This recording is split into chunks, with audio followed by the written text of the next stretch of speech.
Now we go to the second formulation of the categorical imperative.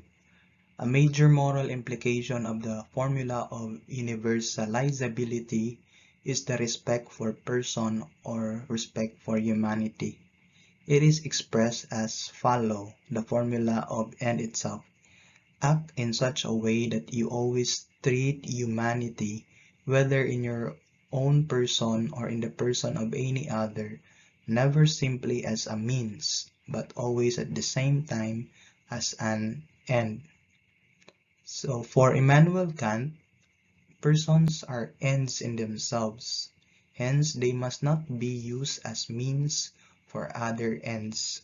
What makes Kant think that persons are ends in themselves is his belief that all human beings, regardless of their accidental characteristics, for example, race or nationality, social status, age, gender, and others, equally possess inalienable dignity and rights.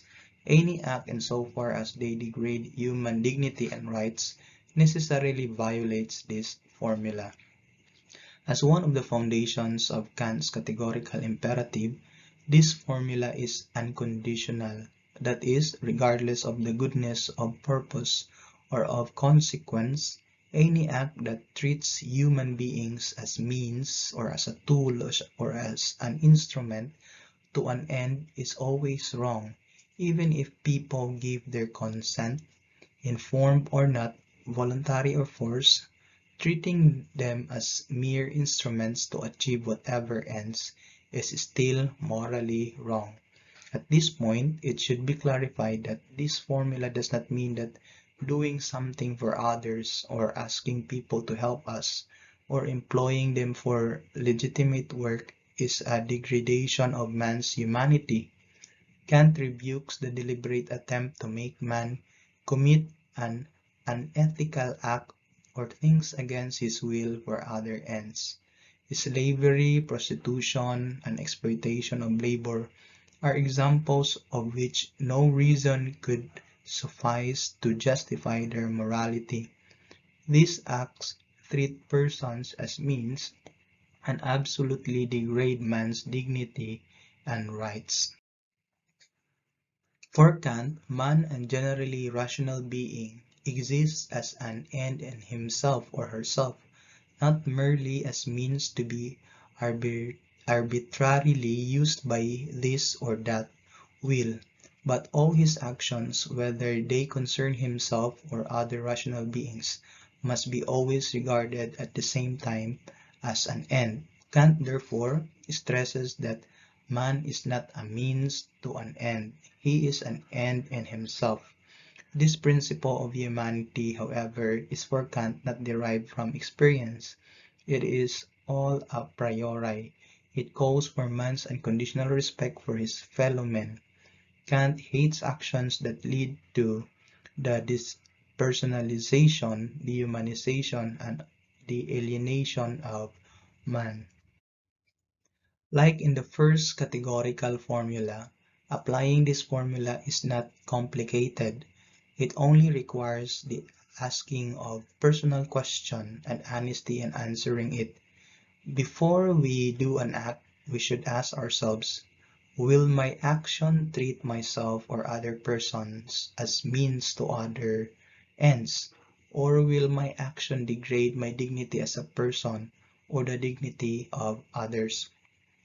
If we honestly think that we will treat ourselves or other persons as means to an end, or degrade our dignity, or violate our rights, then the act is wrong, and we should refrain from doing it.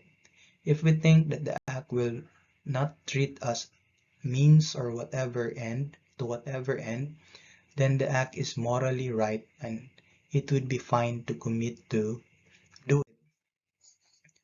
So we have now the case of a medical researcher in order to elaborate the second formulation of the categorical imperative, which is the value of person or of humanity. Mr. Y, as a medical researcher in the government's Food and Drugs Commission, Because of his credibility and competence, he is tasked to lead a small team of researchers to study the effect on the health of popular products suspected to have caused serious health problems among many consumers. After months of study, Mr. Y confirms the suspicion. He thought that it is in the public's best interest to recommend the immediate recall and banning of the product. When Mr. Y was about to prepare the report of his study, a high-ranking government official went to see him.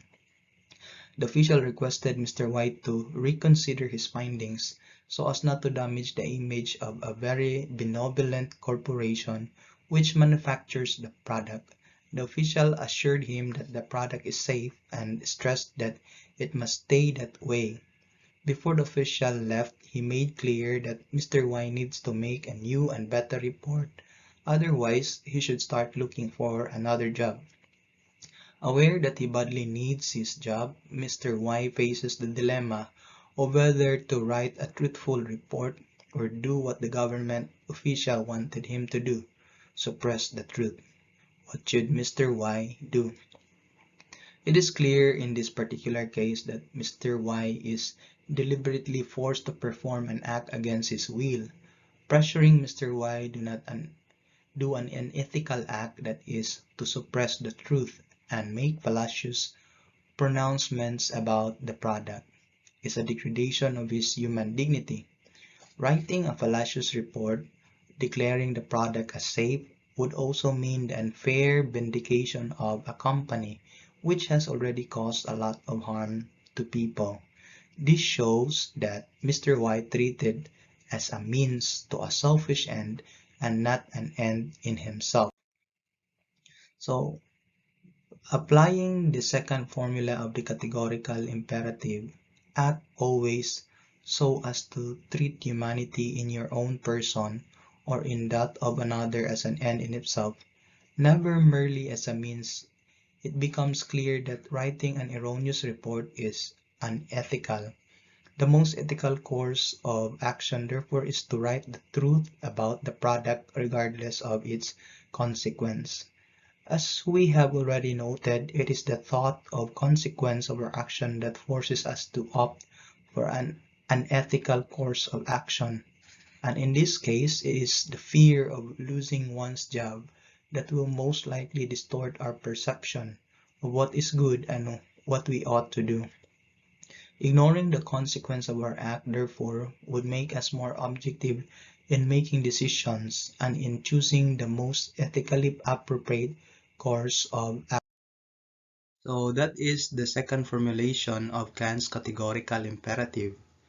Next video, we will learn the critique to the deontology of Immanuel Kant.